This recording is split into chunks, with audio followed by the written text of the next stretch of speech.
Si je vous demande c'est quoi l'ancêtre des réseaux sociaux, vous pensez à quoi? Facebook? Non, probablement pas. Twitter? Il est très jeune lui. En fait, il s'agit de 6degrees, le premier réseau social américain lancé en 1997, puis fermé en 2001.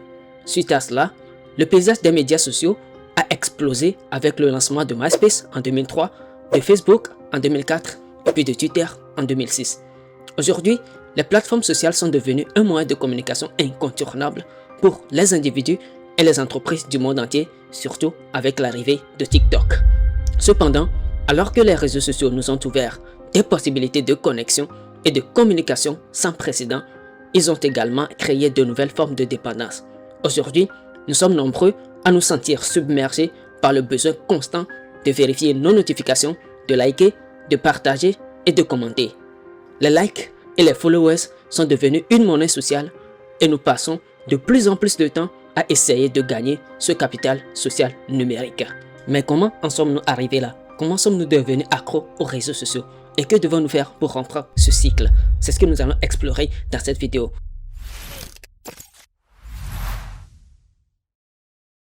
Alors, pour comprendre comment nous devenons accros aux réseaux sociaux, il est très important de comprendre comment cette plateforme fonctionne. Les réseaux sociaux sont basés sur des algorithmes sophistiqués qui analysent notre comportement en ligne. Ils examinent ce que nous aimons, ce que nous commentons, ce que nous partageons et combien de temps nous passons à regarder une certaine publication. Ils utilisent ensuite ces informations pour nous présenter du contenu qui est susceptible de nous intéresser. Par exemple, lorsque tu laisses un like sur cette vidéo que tu es en train de regarder, ce que je te recommande d'ailleurs, l'algorithme de YouTube va enregistrer cela et va alors te proposer des contenus similaires, soit de ces chaînes ou bien d'autres chaînes. Ainsi, plus vous utilisez les réseaux sociaux, plus l'algorithme peut comprendre vos préférences et vous montrer du contenu de plus en plus attractif. C'est donc un cercle vicieux.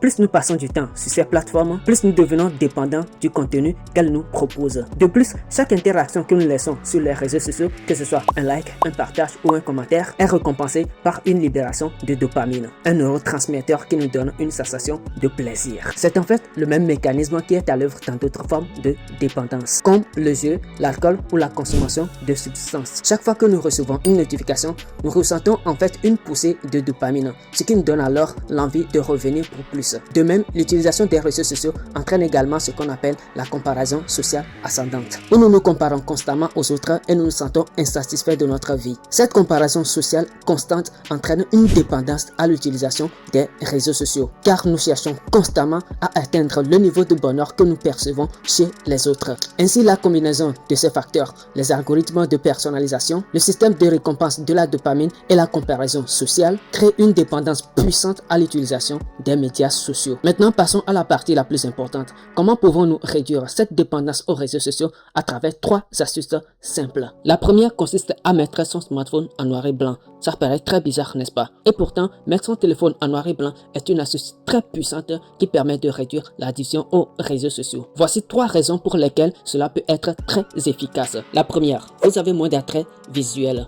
La plupart des applications de réseaux sociaux utilisent des couleurs vives et attrayantes pour capter l'attention des utilisateurs. En passant donc votre téléphone en noir et blanc, vous éliminez une grande partie de cet attrait visuel, ce qui rend les applications moins captivantes et moins incitatives à être utilisées de manière excessive. La deuxième, c'est la réduction de la stimulation. Les couleurs vives et les images attractives sur les réseaux sociaux stimulent notre cerveau et peuvent nous inciter à rester accrochés à notre téléphone pendant de longues périodes. En passant donc votre téléphone en noir et blanc, vous réduisez aussi cette stimulation visuelle, ce qui peut donc vous aider à calmer votre esprit et à diminuer ainsi l'envie de passer du temps excessif sur les réseaux sociaux. La troisième, c'est la prise de conscience accrue. En utilisant votre téléphone en noir et blanc, vous devenez plus conscient de votre utilisation des réseaux sociaux. Les couleurs vives peuvent facilement nous distraire et nous faire perdre de vue le temps que nous passons sur les applications. En noir et blanc, vous êtes plus susceptible de remarquer combien de temps vous consacrez aux réseaux sociaux, ce qui peut donc vous inciter à réduire votre utilisation et à être plus sélectif dans les moments où vous y accédez. L'astuce numéro 2 pour réduire l'addiction aux réseaux sociaux,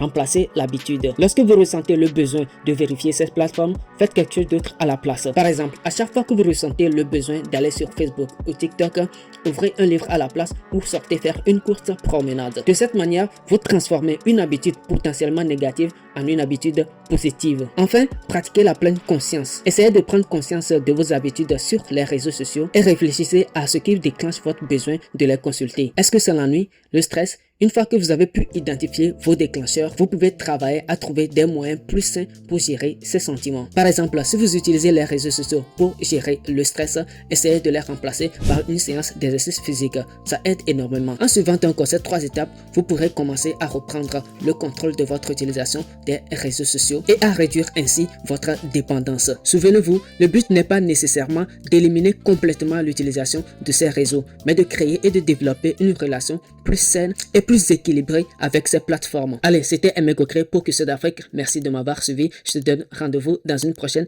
vidéo. D'ici là, abonne-toi et like celle-ci.